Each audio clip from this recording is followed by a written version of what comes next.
বিয়ে করলে, বিয়ে করার পরে বিয়েটা কি? বিয়ে মানে কি? আপনারা বিয়ে মানে কি বোঝাতে চাচ্ছেন? বিয়ে মানে হচ্ছে বিক্রি হওয়া। বুঝছেন? বিয়ে মানে হচ্ছে বিক্রি হওয়া। আমার কাছে এটাই মনে হয়। বিয়ে মানে হচ্ছে একটা নারীকে বিক্রি করে দেওয়া। এটাই মনে হচ্ছে আমার কাছে। সকল পারিবারিক সবাই মিলে কাবিননামা দিয়ে, ওই পুরুষের কাছ থেকে কাবিননামা নিয়ে তাকে বিক্রি করে দেওয়া। তো এখন যা ইচ্ছে ওই পুরুষ তার সাথে তাই করবে। এটা ইসলামে জায়েজ আছে। ওই মেয়ের যদি শারীরিক চাহিদার কোনো যদি ইচ্ছেও যদি না থাকে, তার সাথে জোরপূর্বকভাবে সহবাস করা কিংবা তার সাথে সেক্স করা এটা ইসলামে বৈধ। হোক সে তার বিয়ে করা স্ত্রী। মূর্খ! তোর বাপের মাইক এটা।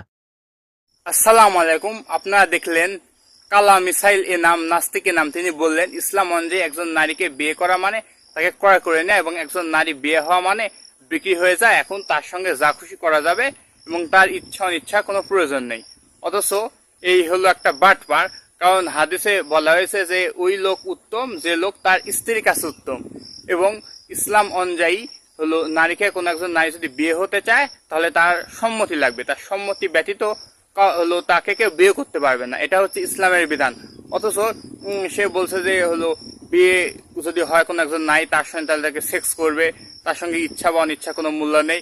এই যে কত বড় বাটপার আপনারা একবার চিন্তা করেন। একজন নারী যখন কোনো একজন পুরুষের সাথে সম্মতি দিচ্ছে বিয়েতে, একজন নারী তো মানে বৈজ্ঞানিকভাবে ফিজিক্যাল নিড আছে, সেও তো তার সঙ্গে যৌন সম্মতিতে সেক্স করতে চাইবে, এবং সে বলছে যে একজন নারী ইচ্ছা থাকুক বা না থাকুক তার সঙ্গে সেক্স করতে হবে।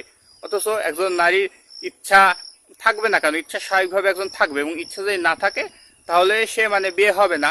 এবং হলো আবার একটা কথা তারা বলে যে, আবার নাস্তিকদের মধ্যে যারা নারীবাদী তারা বলে যে অনেক পুরুষের যারা স্ত্রীদের জৈবিক চাহিদা মেটাতে পারে না, যখন তারা অন্য পুরুষের নিকটে যায়। একদিকে বলে যে স্বামীরা তাদের স্ত্রীর মৌলিক যে চাহিদা জৈবিক ওটাই মেটাতে পারে না, আবার বলে যে তারা জোর করে। এখন মৌলিক চাহিদা মেটানোর যদি শক্তি না থাকে তাহলে জোর কিভাবে করবে? একটা কথা, মনে করেন যে একজন কোন একটা দেশের সৈন্যবাহিনীতে দান করলো, সেটা বয়সে ফ্রান্স সেনাবাহিনী, আমেরিকান সেনাবাহিনী বা ইন্ডিয়ান সেনাবাহিনী। এখন তার ওই সৈন্যের ইচ্ছা থাকুক বা না থাকুক, তাদের যে হাই কমান্ডার বা ব্রিগেডিয়ার তিনি মানে যাই বলেন না কেন তাকে কিন্তু মেনে চলতে হবে। এখন তার ইচ্ছা অনিচ্ছার কিন্তু কোনো গুরুত্ব থাকবে না।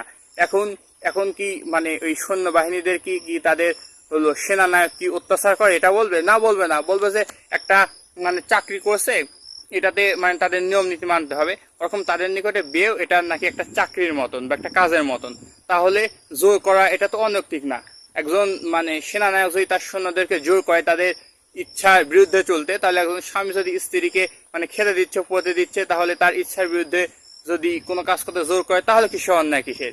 এই যে বাটপার, কত বড় হলো সিটার, এবং এ হলো ভিডিও কলে সে মাস্টারবেশন করে, এসব ভণ্ড হ্যান্ডেল বাস থেকে ওই দূরে থাকুন। এ হচ্ছে যে হলো তার কালা মিসাইলে ভিডিও কলে এসে তেল মালিশ করে, ওই মেল দিয়ে ওই হ্যান্ডেল মারে, এদের থেকে দূরে থাকুন।